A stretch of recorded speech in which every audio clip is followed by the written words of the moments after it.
Olá, está a ouvir o podcast Europlus. Meu nome é Artur Mariano e eu sou o vosso host neste podcast. Neste podcast falamos sobre investimento imobiliário e todos os assuntos relacionados com este. Bem-vindos a mais um episódio. Olá, muito bem-vindos a mais um episódio da Europlus, o nosso podcast. Hoje tenho comigo o Dr. Rogério Alves, um advogado bastante conhecido e legalista, ex-bastonário da Ordem dos Advogados, entre outras coisas que eu se calhar me vou dispensar de enumerar.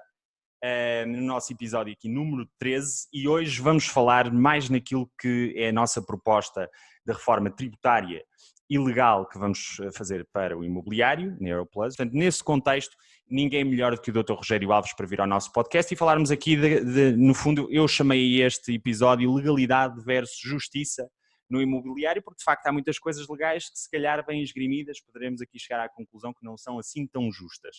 E eu quis trazer o Dr. Rogério Alves e para discutir este tópico. Doutor, antes de mais, muito obrigado por ter aceito o meu convite para estar aqui.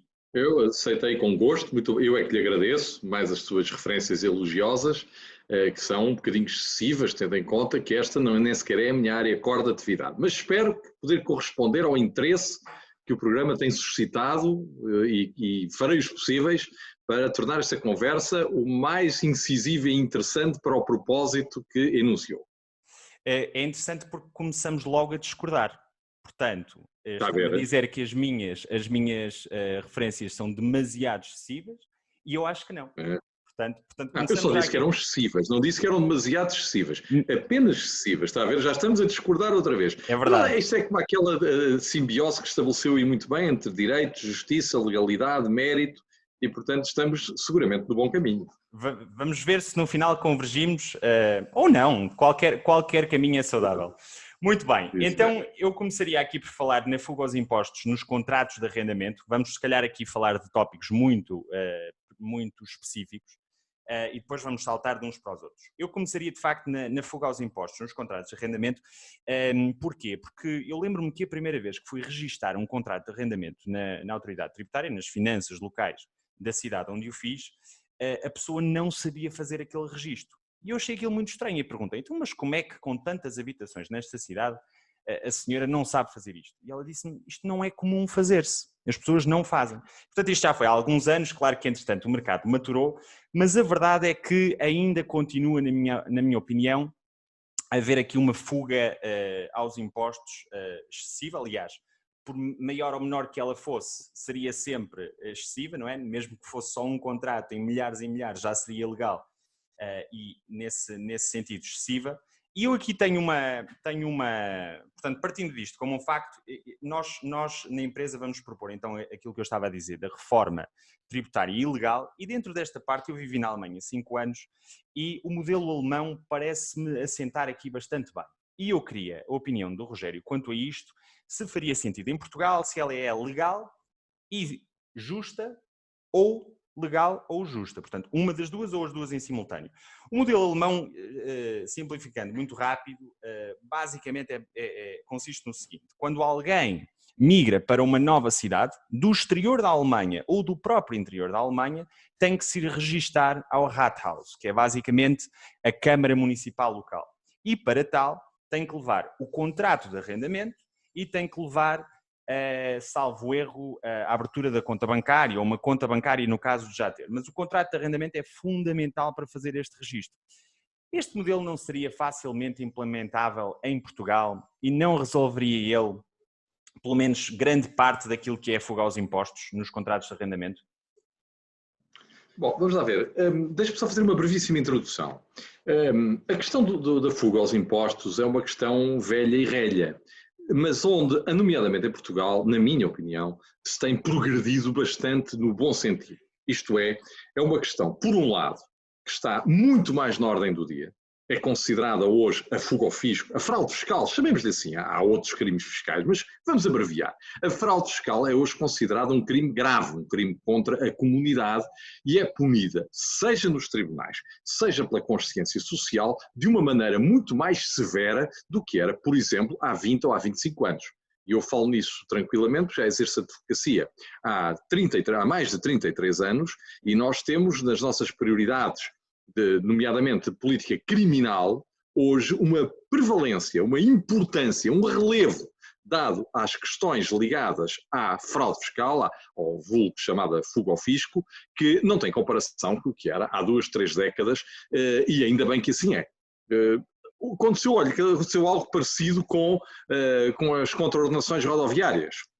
As pessoas também não as levavam muito a sério, consideravam que isso era qualquer coisa a negligenciar, a comunidade também não estava muito atenta para esse problema, e eu diria que, em paralelo com a criminalidade fiscal, foram 2 áreas que ganharam uma importância, quer na lei, quer nas práticas, quer na consciência social, que acaba por ser um caminho de civilização. Coisa diferente é saber se estamos ou não estamos de acordo com a malha fiscal vigente. Isso é uma coisa um pouco diferente. Mas gostaria de dar aqui este tópico, porque às vezes precisamos de olhar um pouco para trás e ver se estamos no bom caminho ou não estamos no bom caminho. Aliás, já que estamos nessa fase introdutória e sem querer fugir à sua pergunta, dizer que outra área, que era um verdadeiro triângulo das Bermudas, aliás, não era bem um triângulo das Bermudas, era uma espécie de enseada para uns e mar encarpelado para outros, que era a matéria do arrendamento.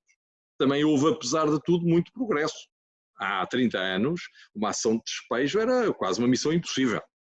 Uma ação de despejo, que é pela demora. O sistema recursório, etc., estava muito preparado para uma defesa desequilibrada, na minha opinião, do inquilino, do arrendatário, se preferir.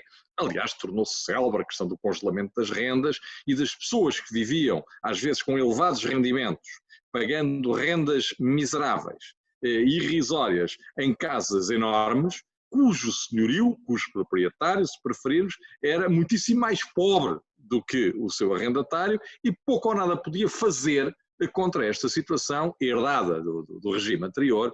E, portanto, temos aqui 3 palcos de grande evolução, não quer dizer seguramente para melhor, ou sempre para melhor, ao longo do tempo.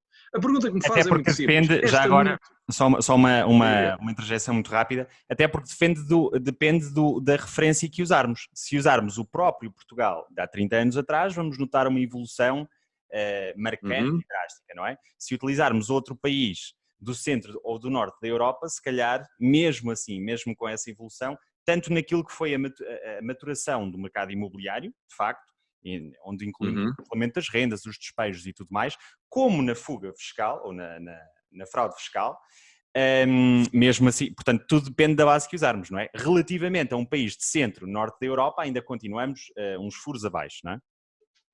Exceto nas taxas dos impostos, aí já fizemos um grande esforço de recuperação. Em matéria de carga fiscal percentual, já estamos a um nível, por isso é que às vezes se diz, e com alguma razão, que temos impostos de ricos e serviços de pobres, ou pelo menos de remediados. Mas enfim, eu não queria fugir à sua pergunta. Claro. Repare, em Portugal já acontece uma coisa parecida, isto é, já acontece a obrigação de comunicação dos contratos de arrendamento. A perspectiva alemã, tanto quanto eu a conheço, e conhecê-la muito melhor do que eu, é um bocadinho mais compreensiva. Isto é, não tem só a ver com o arrendamento, tem a ver com uma espécie de registro da residência no município e isso acarreta a indicação e a evidenciação, a publicidade, ou pelo menos o registro do contrato de arrendamento. Ora, em Portugal, hoje, o que está consagrado, com algumas exceções, que nomeadamente têm a ver com o valor da renda e com a idade, mas apenas no modelo como se faz esse registro,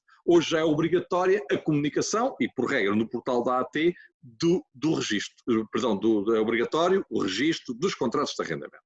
E, portanto, eu diria que se houver um cumprimento generalizado desta norma, e nomeadamente nos casos em que houver mais do que um locador, um comunica e indica os demais, e portanto é isso que a norma diz, e há prazos para o fazer, que é o mês seguinte ao início do arrendamento. Portanto, eu diria que nós neste momento, não tendo um sistema porventura tão perfeito, se quisermos considerar mais perfeito, mas tão compreensivo como o sistema alemão, já temos o que é essencial, obrigatoriedade de registro. Portanto, podemos ter um cadastro, passa a expressão, dos contratos de arrendamento e das respectivas condições.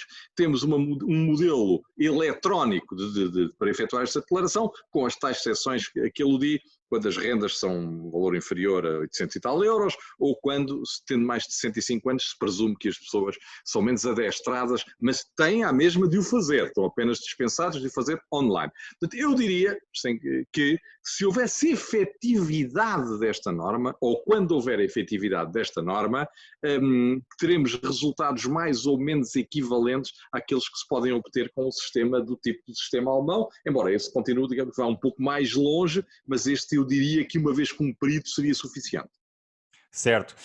Aqui importa dizer, portanto, e é aí que eu acho que há toda a diferença, embora, na minha opinião, como investidor imobiliário e falando com muitos investidores imobiliários, efetivamente existe a obrigatoriedade, em teoria, na prática isso não se verifica. E eu vou um bocadinho mais longe aí. É que o sistema alemão, no fundo, limita os direitos dos inquilinos no caso deles não fazerem essa evidenciação de que têm um contrato de arrendamento devidamente legalizado, portanto, registado, no qual o senhorio paga os impostos. Em Portugal não há. Havendo essa obrigatoriedade, primeiro, há o problema da falta de fiscalização, na minha opinião. E agora estou a falar na prática, não estou a falar tanto na teoria nem no campo, se calhar, legal. Estou mais a falar empiricamente o que eu encontro. Encontro uma falta de fiscalização que compreendo ser logisticamente muito pesada, muito difícil de fazer.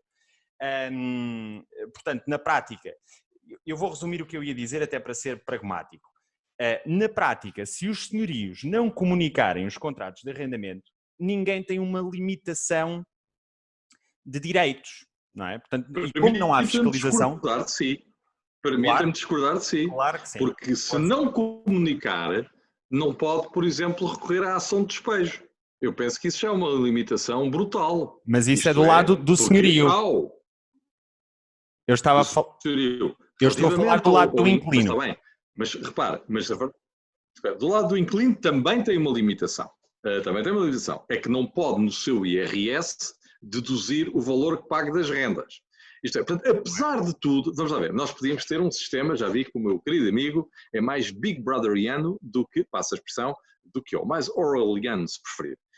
E eu percebo que se possa ir um pouco mais além. Admito, todavia, que na Alemanha também haja falhas no sistema de fiscalização. Uma vez mais lhe digo o seguinte, cada vez mais o Estado, ao contrário do que às vezes o próprio Estado propagandeia, o Estado tem muita capacidade de investigar atualmente aquilo que se passa com os seus cidadãos. Aliás, eu há tempos li este livro do Edward Snowden, só conheço a edição inglesa, mas não sei se já está traduzido em português, se não. E o livro não é um livro até assim excessivamente interessante, porque no fundo é um bocadinho o percurso dele, do ponto de vista literário, não é nada de especial, mas há uma coisa que se tira ali uma conclusão, que é a mensagem fundamental, que é efetivamente o Big Brother hoje é uma realidade, pelo menos uma realidade potencial. A capacidade de controlar, monitorizar a vida dos cidadãos é uma realidade. Aqui, evidentemente, poder-se ir um bocadinho mais longe, mas eu creio que com o cumprimento desta norma, sou-lhe franco, eu não sei qual é o nível de incumprimento, não tenho qualquer indicador para saber qual é o nível de incumprimento no que diz respeito ao registro dos contratos de arrendamento. O que sei é que da inexistência do registro resultam consequências. Aliás, de uma maneira geral, o que esta nossa sociedade, por vezes as pessoas não estão muito atentas a isto. Por exemplo, a declaração traz para muita gente um elemento antipático que é, preferia não pagar impostos. Para além dos aspectos cívicos, civilizacionais, éticos que tudo isto suscita, e legais, e também os aspectos legais, nomeadamente as sanções que incorrem, isto tem outros reflexos. Tem reflexos na pensão de reforma, tem reflexos no subsídio de desemprego, tem vários, e as pessoas às vezes só se lembram de Santa Bárbara quando faz trovões. Todos os esforços para acabar com a economia clandestina, para acabar com a economia fora do sistema, têm de ser bem-vindos em benefício da lei, mas sobretudo em benefício da comunidade. E neste momento, a circunstância de, sem registro, não haver a possibilidade de avançar com uma ação de despejo, sem registro, não haver a possibilidade de dedução das rendas, já são limitações. Dir-me-á, mas não é suficiente. Deveria ser um sistema mais agressivo do ponto de vista da monitorização dos factos. Bom, quer dizer, não tenho, por princípio, nada contra. Preferiria que este se tornasse suficiente pela adesão voluntária e que não fosse uma adesão feita só por receio das sanções. Mas admito que possa ser melhorado. Não, isso não me causa grande repugnância, salvo as questões que depois têm a ver com a proteção de dados, etc, porque qualquer dia nós temos um chip e através desse chip verifica-se onde é que as pessoas passam a maior parte do seu dia, nomeadamente a parte da noite, que é quando se dorme, exceto as pessoas que trabalham à noite, e ficamos todos monitorizados. Eu penso que o sistema está a caminhar, sob esse ponto de vista, no bom sentido, e acredito que, à medida que as pessoas o vão conhecendo, irão aderindo a ele mais facilmente, mas, como lhe digo, também não tenho dados que me permitam avaliar quem é que está fora do sistema. Não tenho esses dados. Porventura, o Artur terá mais dados do que eu e ter uma opinião mais consistente a esse nível. Eu não tenho dados, aliás, nem os há, tanto quanto sei, não há dados confiáveis. Às vezes há estimativas, não é? Às vezes há umas estimativas. Dados agora, não poderia haver muito. Mas a melhor estimativa que eu tenho é aquela que faço empiricamente e, de facto, encontro muitas situações em incumprimento. Não em todas as cidades. Não em... E acha que isso, Artur, é porque as pessoas não querem cumprir ou nem sequer sabem que têm de cumprir? Eu já lá vou, mas acho que é essencialmente porque as pessoas não querem cumprir. Eu acho que é um problema cultural em Portugal e nós não percebemos a função dos impostos. Primeiro, como sociedade, não percebemos a função dos impostos. Segundo, a verdade é que eles tendem a ser mal usados e de forma pouco transparente, comparativamente com outros países, e as pessoas naturalmente depois têm uma resiliência muito grande e uma resistência a fazer esse pagamento de impostos. E portanto eu acho que se calhar se chegássemos ao final deste assunto, concluiríamos, e se calhar as dois aí concordaríamos, que seria uma questão mais cultural do que outra coisa. Mas eu queria só rebater aí 2 pontos, porque agora também discordo um bocadinho, que o Rogério disse e que de facto eu queria deixar bem claro. Eu não sou um Big Brotheriano. Eu até nestas coisas até sou bastante liberal e descentralizado. Mas reparemos uma coisa. O sistema alemão não é mais Big Brotheriano neste assunto em particular do que o português. Porque ambos querem ter acesso ao contrato integral. Ambos querem ter o contrato de arrendamento na sua posse e os elementos neles constam. A questão é que e depois falou também na falha de fiscalização na Alemanha que potencialmente haverá. Haverá, só que eu sou um apologista mais de usar a inteligência do que a força. Sempre assim foi.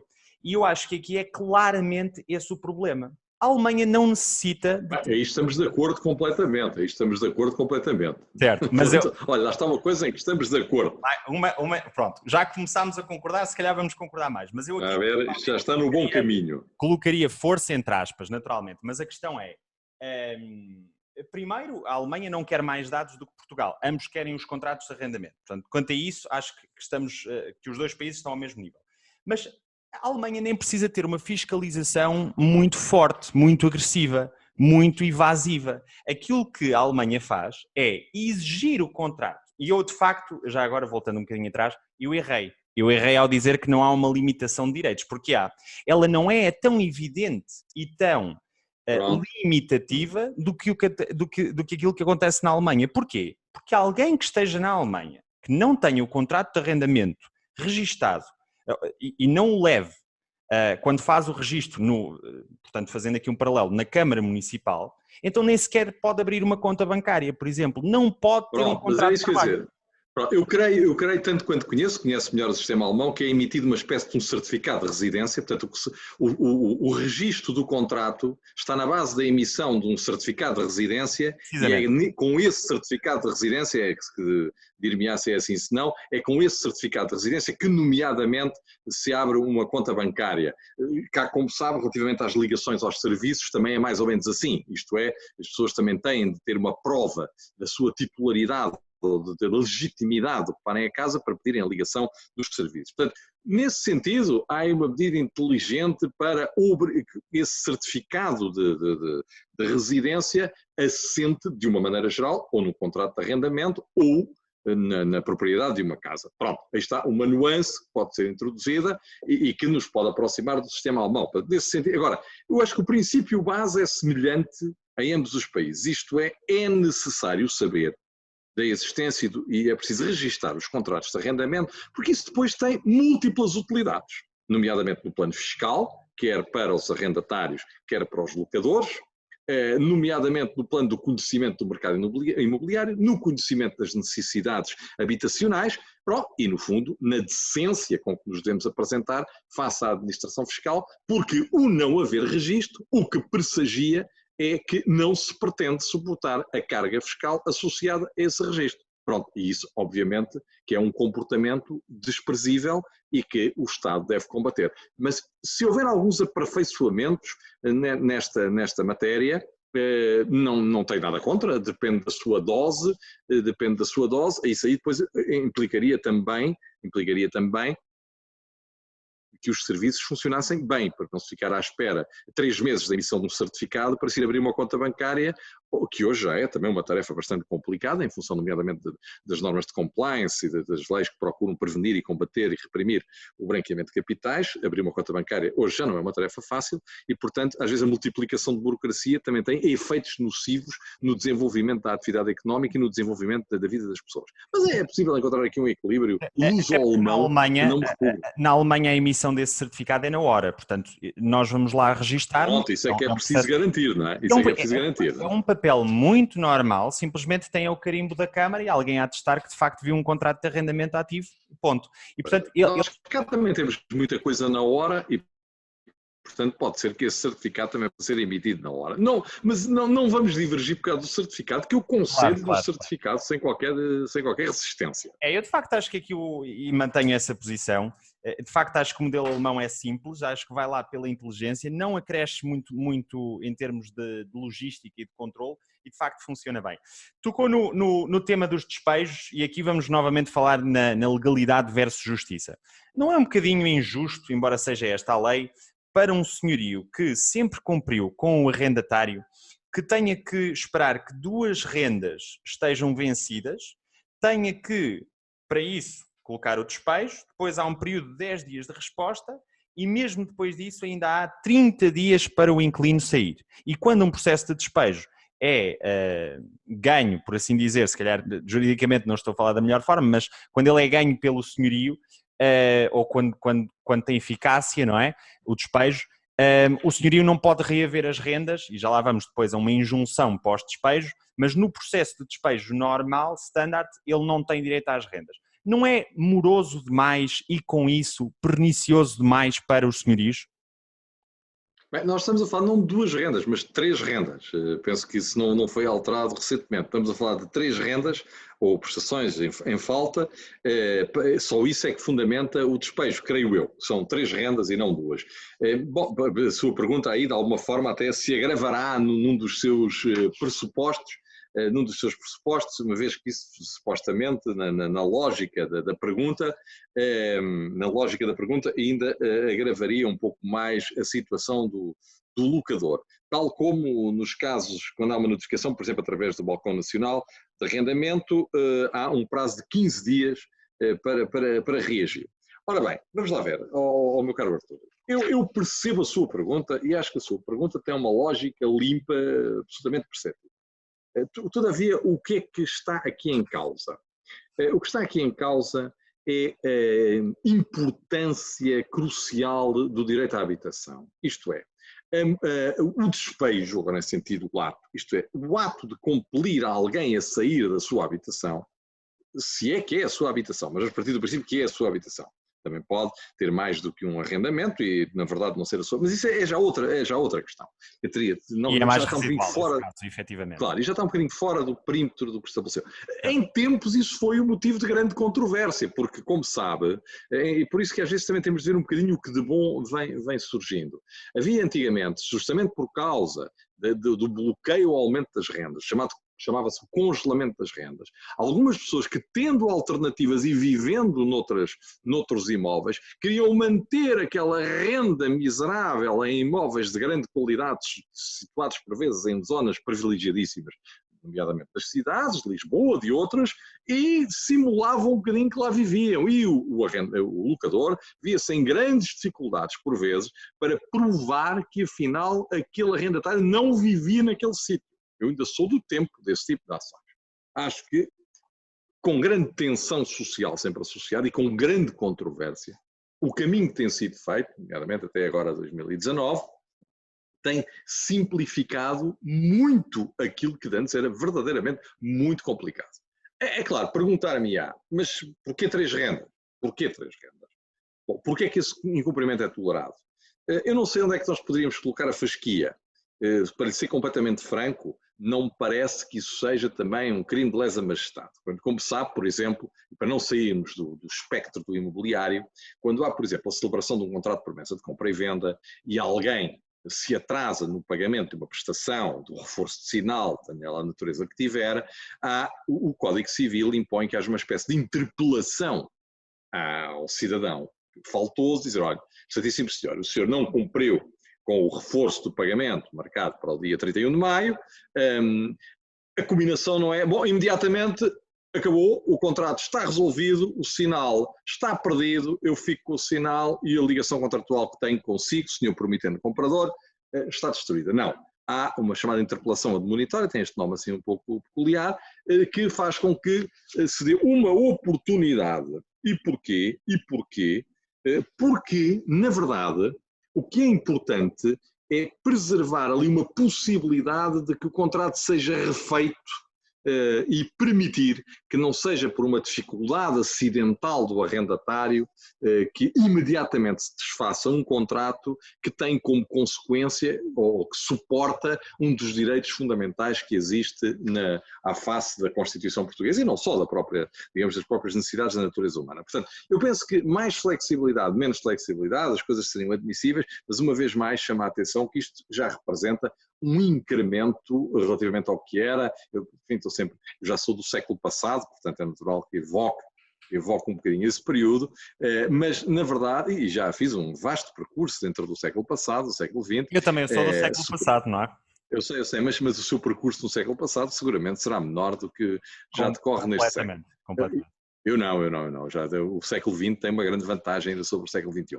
E, portanto, eu diria que eu compreendo o seu ponto de vista. Podíamos ir para eu vou ser franco, eu penso que a melhoria teria de ser, o incremento da melhoria não seria tanto em diminuir para 2 ou para uma as rendas, que uma vez não sendo pagas justificariam o despejo. O que tem de se procurar é na execução ser um pouco mais rápido. Também aqui isso progrediu bastante, mas aí sim, porque eu acho que aí já não deve haver benefício do infrator. Se o infrator é infrator, infringiu, tem de sair. Têm sido criados outros mecanismos, aliás, houve sempre determinado tipo de arrendamentos para pessoas com menos possibilidades económicas e financeiras, rendas apoiadas, enfim, podíamos agora entrar aqui num histórico, como hoje, por exemplo, existem sistemas também a pensar, sistemas de incentivos, feitos a pensar, nomeadamente, o programa de arrendamento acessível, com o que eu concordo em absoluto. Acho que aqui o Estado tem esse papel, mas não o locador individual. Isto é, o locador individual tem direito a colocar no mercado o seu produto, a perceber dele a respectiva renda, a contar com essa renda, a viver dessa renda, se for o caso. Portanto, o que eu penso que ainda poderemos agilizar um pouco mais é o percurso desde que se verificam as condições para o despejo, de forma irreversível, e a concretização do despejo. Mas também aí, talvez porque eu esteja demasiado refém do ambiente em que fui, o ambiente jurídico e prático, em que se desenvolveu o início e as fases iniciais e intermédias da minha atividade, acho que até aí também estamos a progredir um pouco mais. Mas aí seguramente poderemos ainda melhorar. Aí, na execução, eu acho que quando o Tribunal diz a lei, quando o Tribunal diz o direito, quando o Tribunal extrai da lei a consequência jurídica e determina, deve haver rapidez na execução. É assim que nós vivemos num Estado civilizado. E aí concedo que se poderia fazer um pouco mais. Ou seja, não seria mais. Aí seria mais, exatamente, provavelmente ia dizer isso, meu caro. Portanto, seria mais na morosidade do que propriamente no processo e na na condição, exatamente. Porque eu também percebo, pela importância do direito à habitação, um deslize, uma falha, um atraso, um lapso, uma situação. Agora, o equilíbrio aqui sempre foi de estabelecer o seguinte. Na verdade, olhando com crueza para o facto, não deve ser, e eu compreendo, os proprietários dizem-nos muitas vezes, não deve ser o proprietário a suportar esse ónus social. Claro. É um facto. O que não quer dizer que se dê logo um tiro quando se falha uma renda. Eu tenho de lhe dizer com toda a honestidade que as 3 rendas não me repugna. Acho que deve haver aqui um prazo em que as coisas possam ser. E vamos lá ver, a mim também não. E eu há bocado quando falei em 2 rendas, eu queria mais dizer que na realidade são 2 meses e alguma coisa. Porque a terceira renda vence à partida no dia 8, não é? Pronto, ok. Sim, senhor. É uma coisa de pormenor, enfim, mas... Claro. Okay. Não, mas só para estar claro, até porque nós temos uma audiência especialmente aguçada ao detalhe e, portanto, só para não incorrer no risco enfim, passando à frente. Está também uma audiência muito compassiva e compreensiva. Também, felizmente. Agora é assim, entendo, portanto, genericamente até concordo, não acho que o processo seja altamente pejorativo para o senhorio, porque tem que haver um equilíbrio daquilo que também é o direito à habitação e daquilo que é, vamos lá ver, a própria condição e a humanidade com que se têm que tratar as pessoas, porque estamos a falar de um direito, não é, básico e absolutamente fundamental. Claro. E não pode desguarnecer-se esse direito assim pela ocorrência de um atraso ou do não pagamento de uma renda, não é? Exatamente. Mas repara, Artur, não se esqueça de uma coisa que é muito importante. Por exemplo, um dos passos que foi dado foi autenticamente passar o Rubicão, por exemplo, que a resolução se opera, como hoje o Código Civil prevê, a resolução pode operar-se por carta. O simples facto de não ter de ser através de uma ação judicial já é um implemento de velocidade muito significativo. Bom, depois, depois há todos os de despejos depois funciona bem e tudo mais, mas também acredito... Pronto. Há o sistema e há o funcionamento do sistema. Uma vez mais, tenho de dizer com toda a humildade, ou pelo menos com a verdade, que não tenho muito a noção como é que as coisas estão a funcionar. O que sei é que a utensilagem que hoje é colocada ao dispor, nomeadamente, agora estamos a falar um bocadinho mais na ótica do locador, não tem qualquer comparação com aquilo que existia. E portanto, eu atrever-me a dizer que nesta parte, já nos arrendamentos comerciais, já não me parece que o sistema esteja a funcionar nada bem. Aliás, nem sequer me parece que esteja bem estruturado. Eu depois ia fazer essa. Mas eu não queria esta linha porque acho que é tremendamente importante. Eu, de facto, queria voltar a salientar. Portanto, há aqui uma série de coisas que envolvem um direito básico das pessoas e que, de facto, tem que aqui haver uma humanidade e uma compaixão grande.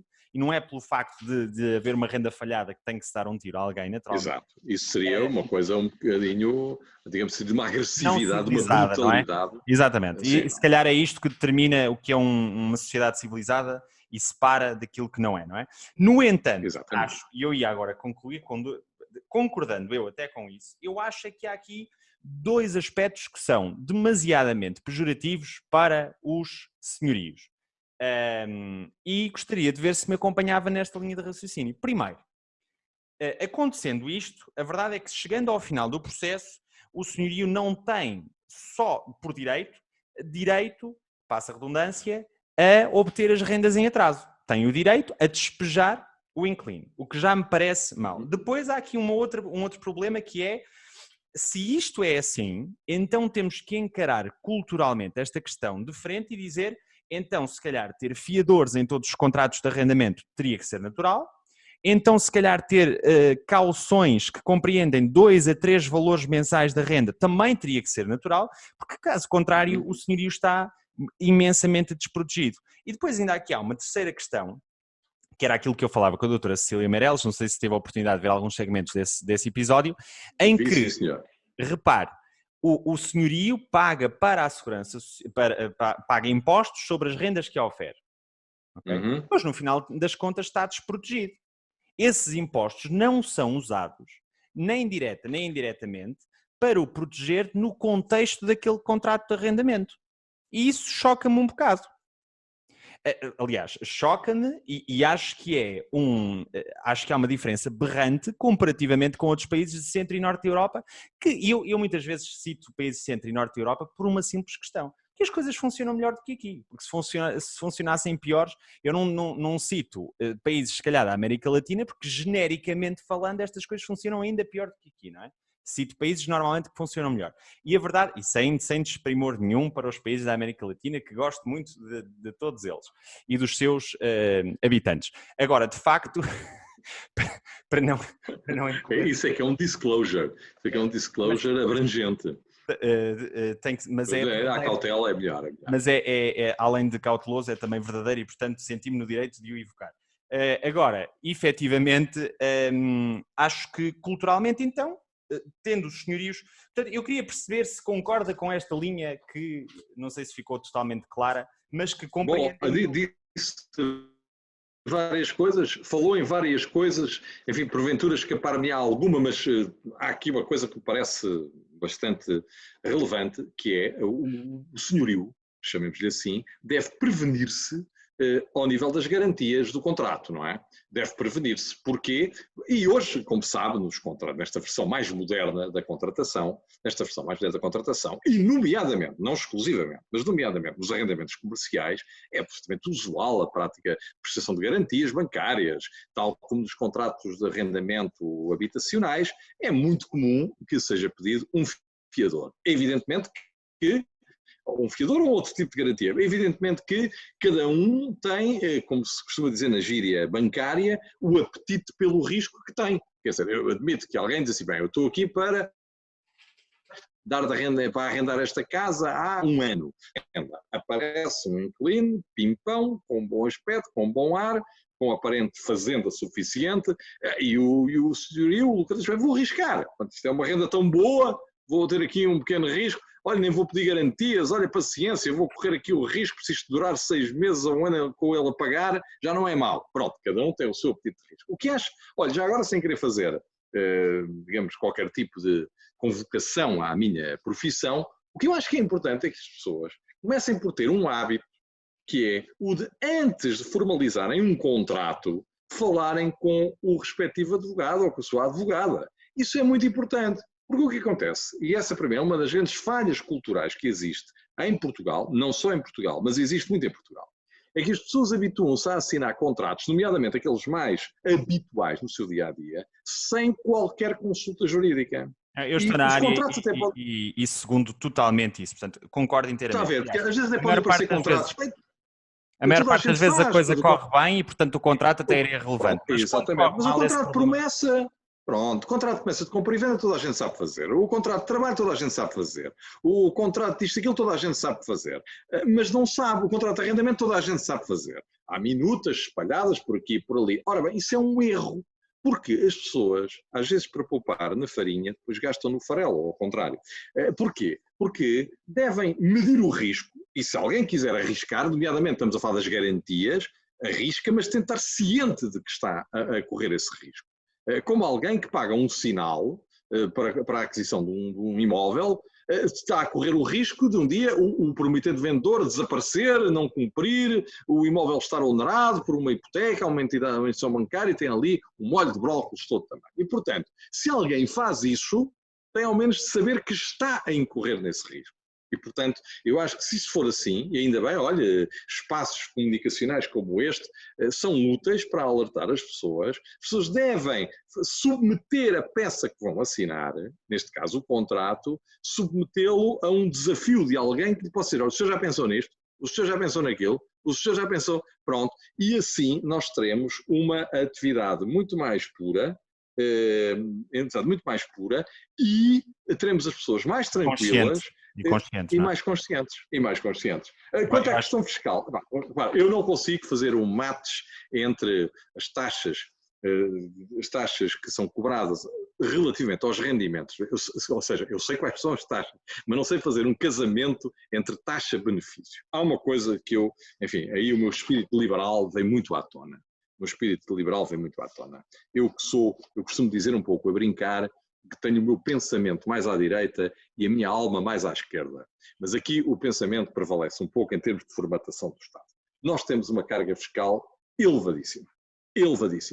E por isso é má.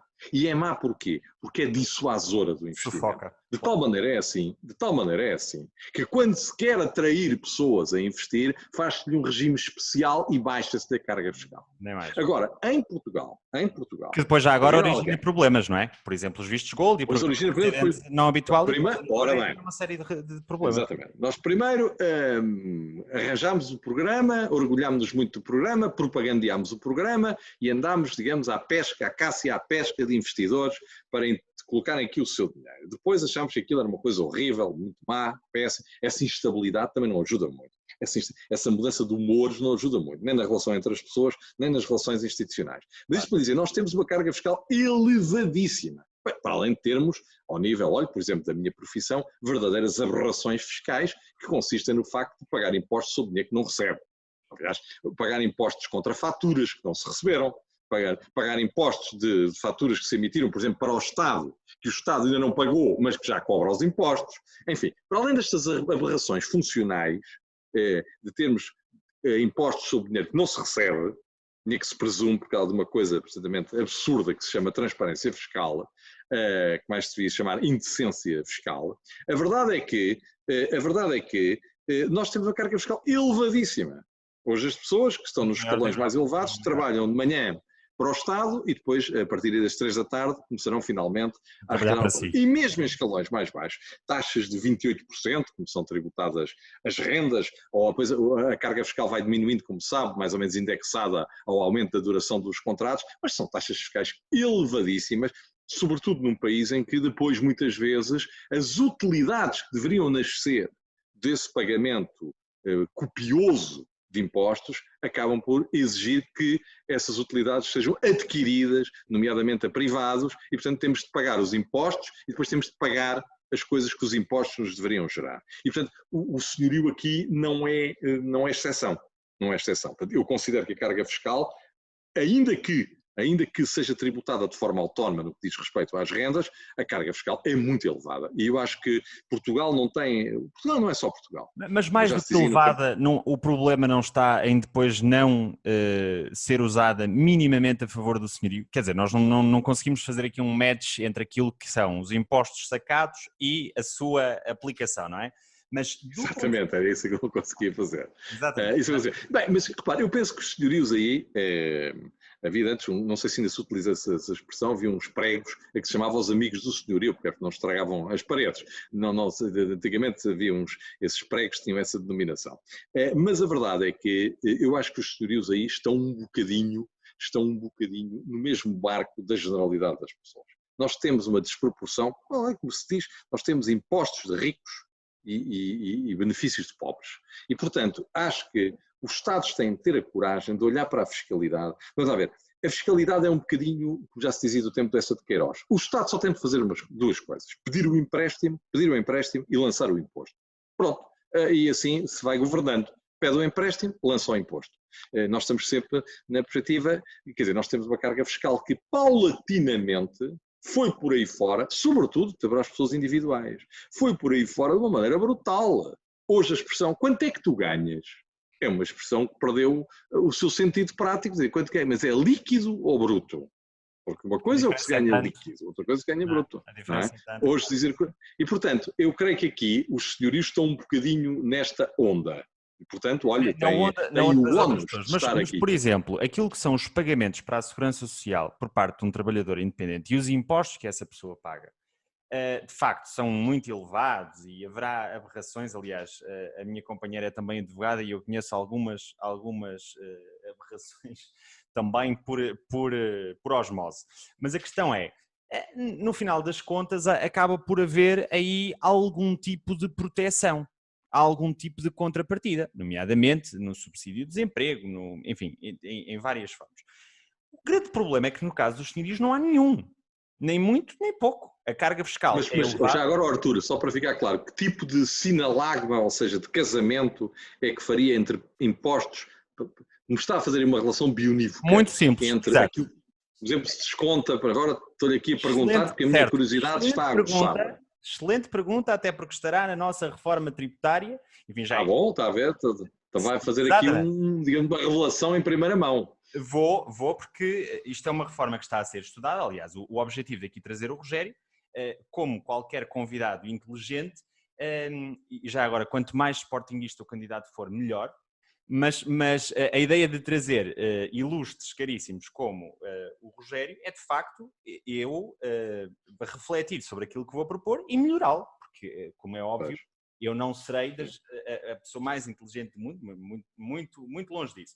Agora, aí eu tenho uma... Vamos lá ver, se o Estado, e isto leva à questão dos despejos que estávamos a falar, se o processo é esse e se tem que haver humanidade por parte do senhorio para com o inquilino, porque o inquilino é um ser humano e tem o direito à habitação e tem o direito a ter uma vida, enfim, e tem que haver a própria sociedade. Eu também aí, do ponto de vista da alma, se calhar tenho a minha alma mais à esquerda e a minha compaixão até mais à esquerda.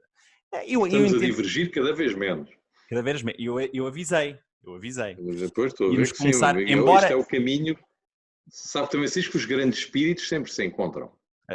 Muito obrigado e retribuo a parte elogiosa que aí está. Agora, reparemos uma coisa. Eu entendo que a sociedade deve proteger o indivíduo, ok? E nesse sentido, acho que o senhorio é mais do que um senhorio. É um elemento fulcral da sociedade que, como tal, tem o direito de tirar alguma coisa da sociedade para si, aqui numa linguagem se calhar muito vulgo, não é? Mas também tem o dever de contribuir para a sociedade. Agora, reparemos uma coisa. Dito isso, se o despejo é um processo humano, e se estão em causa aqui 3 meses ou 4 meses, na realidade, na generalidade dos casos, serão 4 meses, com o mês que depois o inquilino ainda tem para vagar a casa, e o senhorio não tem o direito de receber nada, então é muito simples. Os impostos, ou pelo menos parte dos impostos, que os senhorios pagam em qualquer categoria, em qualquer forma, mas, por exemplo, na categoria F, onde paga 28%, deverá ser alocado para um fundo no Estado que tem depois o dever de pagar a renda aos senhorios quando há default. Ouça, mas eu acho isso uma ótima ideia. Há coisas parecidas a outros níveis que eu conheço, fazer essa espécie desse fundo, não vamos chamar de emergência, mas um fundo subsidiário. Mas repara, é exatamente o conceito da segurança social. Sim. Mas, é uma segurança social. Considerar que há aqui outros aspectos a ter em conta. Por exemplo, há algumas deduções que têm a ver com gastos incorridos, nomeadamente em reparações do imóvel, etc. Pronto. Agora, eu não vejo mal nenhum em que se constitua como uma parte desse valor, um fundo indemnizatório para casos como esse referiu. Careceria, porventura, de um estudo mais detalhado, mas a ideia, enquanto ideia, não me parece má. Agora, isso não abandona, isso não faz abandonar um trilho, para mim neste momento, nesta altura do século XXI, me parece que muita gente coloca, mas enfim, que tem de ser insistentemente colocado sobre a mesa, que é revermos as altíssimas taxas fiscais que são aplicadas nos rendimentos, nos vários gamas de rendimentos e também nos rendimentos ditos prediais. Porque, na verdade, a soma do IMI, vamos lá ver, esta oneração permanente dos imóveis ou das coisas, a soma que é desde o berço até à morte, quer dizer, porque depois também há um imposto sucessório, no final o imposto de selo, como queira. A verdade é que os Estados têm de ter imaginação para acreditarem nas pessoas, ou seja, não é imaginação, é o golpe de asa para dizer, eu acredito na malha produtiva dos meus cidadãos e eu acredito se lhes deixar respirar, eles vão produzir mais, vão criar mais, vão produzir mais riqueza. Isso é uma tendência liberal. Isso é uma tendência liberal que nos últimos anos é assumidamente liberal, não é? É assumidamente liberal, sem dúvida nenhuma. Mas nos últimos anos nós não temos passado por uma governação minimamente liberal, convém que se diga. Nada, pelo contrário. Aliás, e a que esteve mais perto de ser liberal foi automaticamente sufocada pela Troika. Exatamente, quer dizer, isso foi um liberalismo reprimido, era um liberalismo só de intenções. Isso foi um liberalismo de intenções, porque aí, por razões que são conhecidas, subiu-se a carga fiscal, cortaram-se salários, suspenderam-se garantias, não discuto, é só que faltava reavivar essa discussão. Mas quer dizer, a Europa parece que ficou um bocadinho alérgica ao liberalismo. É só um liberalismo, para nós, aliás, hoje o liberalismo é um liberalismo político, nem sequer é um liberalismo económico. O liberalismo económico quase deixou de existir, porque por várias razões. Isso também tem muito a ver depois com a ampliação da supervisão, bem, com a ampliação... Eu trouxe aqui o João Cotrim, o deputado de Iniciativa Liberal, ele com certeza discordaria disso e eu não vou falar em nome dele. Mas de facto há vamos lá ver, há alguns partidos... Discordaria de quê? Peço desculpa, discordaria de quê? Do facto de não haver uma política liberal do ponto de vista económico. Eu acho que aquilo que... Não é isso. Então, mas não estou a dizer que não há. O que eu estou a dizer é que não há na prática.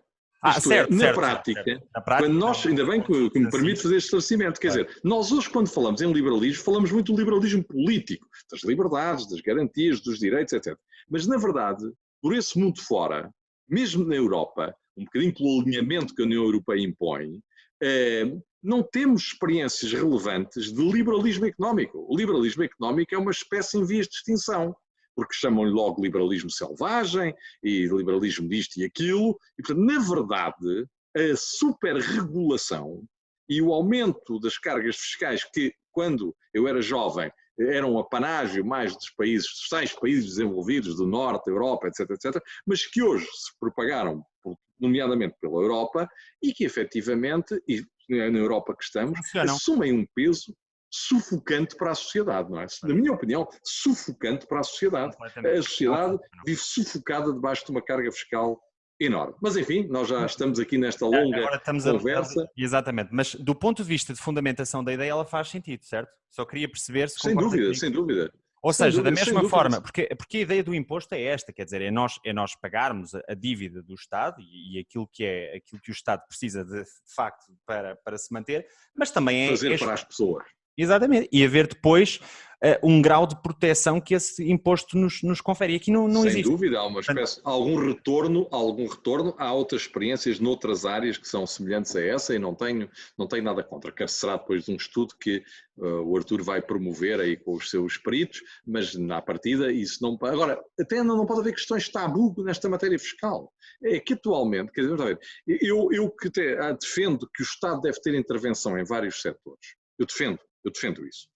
Não sou também um liberal por longe disso. Há setores que eu me parece que devem estar sob a égide do Estado. Alguns liberais não concordariam comigo, mas a verdade é que o Estado não é uma entidade, digamos assim, exterior à comunidade em que se insere. O dinheiro do Estado é o dinheiro que as pessoas produzem para o Estado poder usar. O Estado, aliás, é a única forma as pessoas que o Estado tem, não é? Portanto, exatamente, não exatamente, porque as pessoas às vezes dizem, mas depois esses liberais todos, quando as coisas correm mal, todos se viram para o Estado. Mas é normal, porque o Estado é a forma como a comunidade também prevê situações, olha, como esta de pandemia. A forma como a comunidade também se procura precaver nestes casos. Portanto, o Estado não é uma pessoa simpática que está sentada num cadeirão e a gente anda a dizer mal dele e depois vai lá pedir-lhe batatinhas. Não é nada disso. O Estado é o produto que a comunidade agrega para uma espécie de um fundo comum, para as utilidades sociais, e é isso. Mas esse dinheiro nasce do trabalho das pessoas, não nasce de outra coisa qualquer. E o dinheiro que os senhorios geram, não é? E que produzem, enfim, aqui isto de facto podia-nos levar para vários campos, porque normalmente, de facto, eu acho que vamos voltar aqui a um tema que recorrentemente no podcast acaba por acontecer, que é o problema cultural, em que a geração e a acumulação de capital tende a ser um bocadinho viabilizada, e isto é um problema cultural que eu acho que nós enfrentamos. Mas, de facto, aí eu continuo muito convicto de que o valor económico que os senhorios geram não é de forma nenhuma utilizado a seu favor. E, portanto, eu queria só fazer esse ponto muito concreto, que é, se o Estado quer ter leis, porque uma coisa é a legalidade, não é? E outra é a justiça, se quer ter leis a favor da compaixão e do direito à habitação, eu sou integralmente a favor dessas leis, porque entendo que está em causa um princípio maior do que o económico, muitas vezes. Porém, sem dúvida nenhuma, a querer-se implementar isso, tem que haver, o Estado tem que dizer, neste caso, queremos implementar as leis assim, é justo, daí a legalidade versus justiça, que nós assumamos a falha que houve por parte dessas pessoas. Porque entendemos que assumir... Não vejo mal nenhum nisso, não vejo. Assumir a falha é mais importante do que desproteger essas pessoas.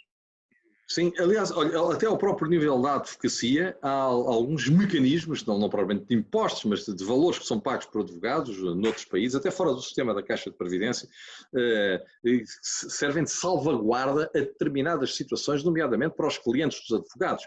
Portanto, não vejo mal nenhum nisso e é preciso que o Estado saiba harmonizar duas posições, que são complementares, mas não são antagónicas. Mas, desculpa interromper, mas mais do que não ver nenhum mal, não vê aqui uma melhoria em relação ao que temos agora? Não, vejo, poderá ser uma ótima ideia, não tenho quanto a isso nenhum preconceito, como lhe diga, há experiências semelhantes de utilizar fundos comuns para compensar perdas de determinados grupos profissionais, de determinadas situações específicas. E o que eu acho é que é preciso, e nisso o vosso trabalho seguramente vai ser uma lufada de ar fresco, ensaiar novas soluções. Nós estamos um bocadinho aprisionados a um modelo, infelizmente agora esta pandemia também não veio ajudar nada ao espírito reformista.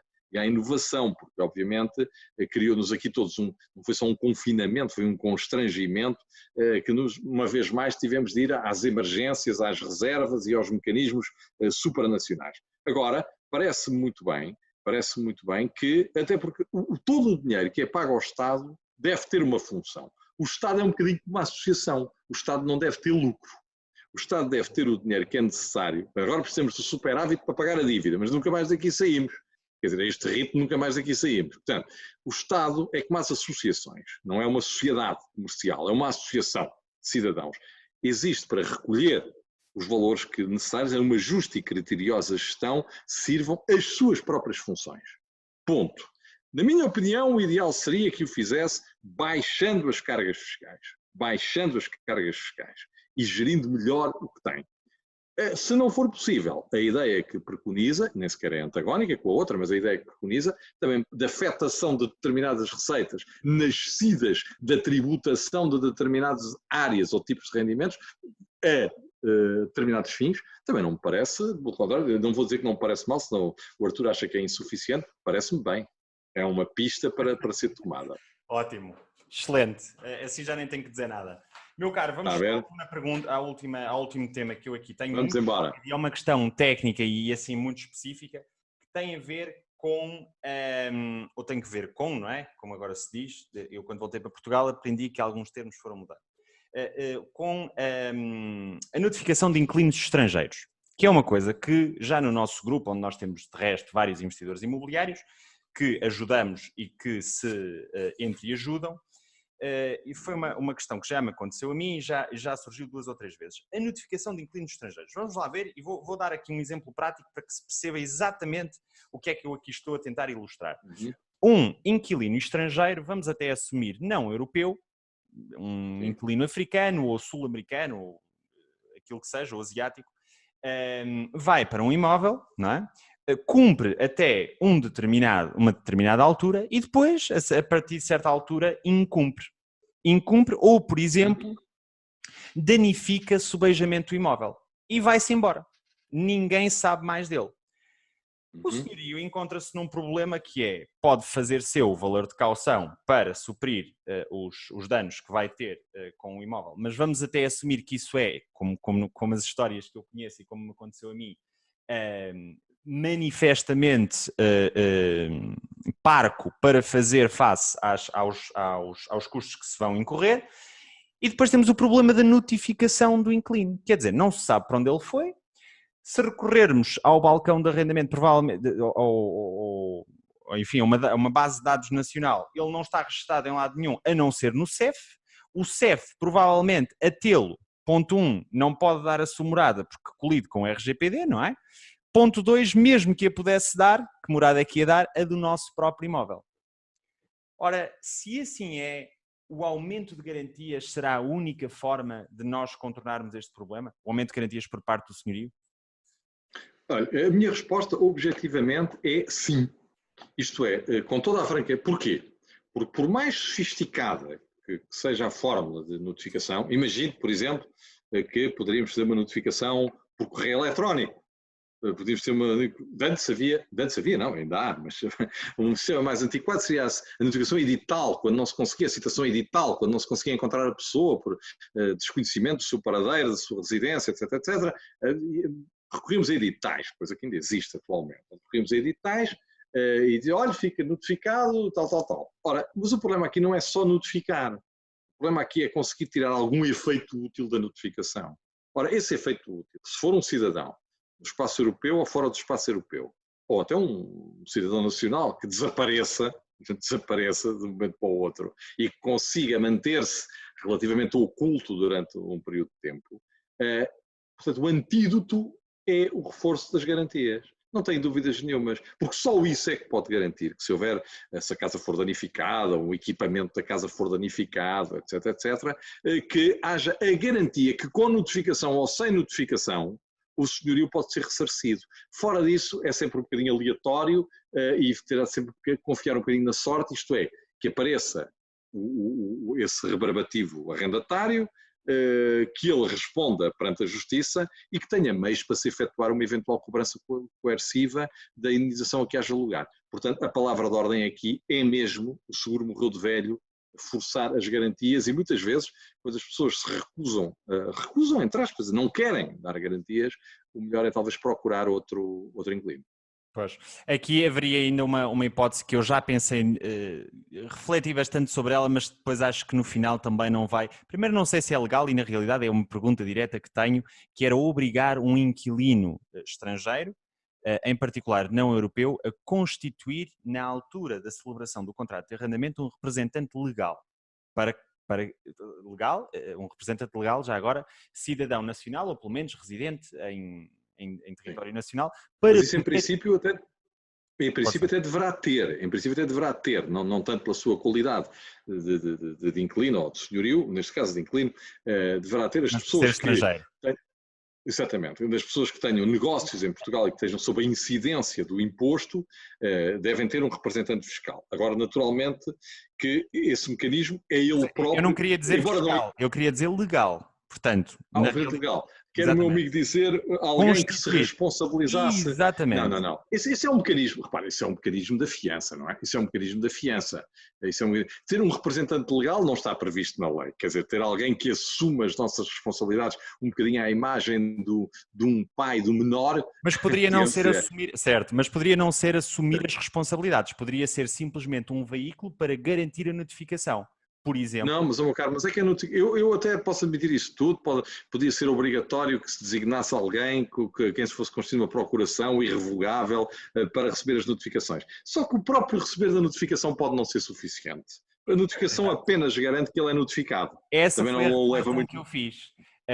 Não o leva muito mais longe. Exatamente. Portanto, preocupe-se mais em aconselhar as garantias e menos em aconselhar sofisticação de notificações. Bom, mas aí, Rogério, não há grande reforma a fazer, não é? Portanto, aí é mais... Não, aí não há reforma a fazer, só das mentalidades. Claro, e essa já agora é aquela que nós nos propomos a mudar mais. Aliás, o Sérgio provavelmente não me ia perdoar. Quando nós falámos de recursos na parte legal, o meu amigo solicitador Sérgio Vaz escreveu, aliás, esta é a nossa segunda obra, que tem a ver com a lei imobiliária, portanto, não dispensa já agora no seguimento da conversa que estávamos a ter, o aconselhamento de um jurista, seja ele advogado ou solicitador, naturalmente, mas compreende aqui várias matérias que se propõem, no fundo, a que as pessoas tenham uma compreensão e uma consciencialização maior daquilo que é a lei afeto ao imobiliário. Muito bem. De facto, a parte cultural é de facto aquela que nós achamos que podemos ter um peso maior. Agora, o meu objetivo pessoal e o meu contributo pessoal, porque acho que estou nesse ponto, é de facto fazer essa reforma, e aí eu não encontro uma solução boa a não ser o aumento de garantias, mas o aumento de garantias não é reforma nenhuma. Isso é simplesmente um... E isso toda a gente compreende. Toda a gente compreende isso. Claro. Eu queria aqui só explorar se haveria aqui uma forma legal que fizesse sentido, mais do que legal, justa, não é? Sim. Não, mas é para a notificação, pode até arranjar representantes para notificar, mas isso não resolve o problema. Isso tem até os mecanismos da fiança, que já é uma garantia, tem o mecanismo da fiança, tem o mecanismo do fiador, portanto, mas não creio assim à primeira vista, salvo uma ideia brilhantíssima e inacessível ao meu espírito, ou que pelo menos agora não me ocorre, acho que é melhor mesmo apostar nas garantias. Exatamente. Muito bem, foi uma conversa, pelo menos para mim, como se diz na gíria, muito boa no caso. Espero que também tenha sido para o meu caro. Queria-lhe agradecer. Sim, foi muito agradável. Queria-lhe agradecer mais uma vez ter vindo aqui ao nosso espaço e tentarmos com isto, naturalmente, consciencializar mais as pessoas para este problema e, de facto, contribuir para a melhoria da cultura e da mentalidade, que eu acho, aí sim acho que, e mesmo já se fez um grande progresso nos últimos anos, mas acho que ainda temos, como povo excepcional que nós somos, ainda temos um grande caminho pela frente. Portanto, muito obrigado pelo contributo. Eu é que agradeço e até breve, até uma próxima ocasião. Exatamente, vamos ver se depois temos um segundo episódio. Gostaria, aliás, eu gosto tanto de todos os convidados que depois acabo por combinar com todos. Faz a segunda volta. Uma segunda volta. Vou-me então só despedir da audiência, está bem, Rogério? Muito obrigado. Foi este o podcast com o Dr. Rogério Alves, que provavelmente todos vocês conhecem. Tentámos aqui falar de vários assuntos que na realidade me diziam muito, alguns eu até trouxe do grupo de Facebook onde várias pessoas colocaram estes problemas. Espero que tenham gostado. Se gostaram e se acham que faz sentido espalhar esta mensagem, partilhem nas redes sociais, deem-nos um gosto e digam que o Dr. Rogério Alves de facto disse aqui coisas muito importantes. Um abraço a todos, bons negócios imobiliários, com muita responsabilidade, tudo bom.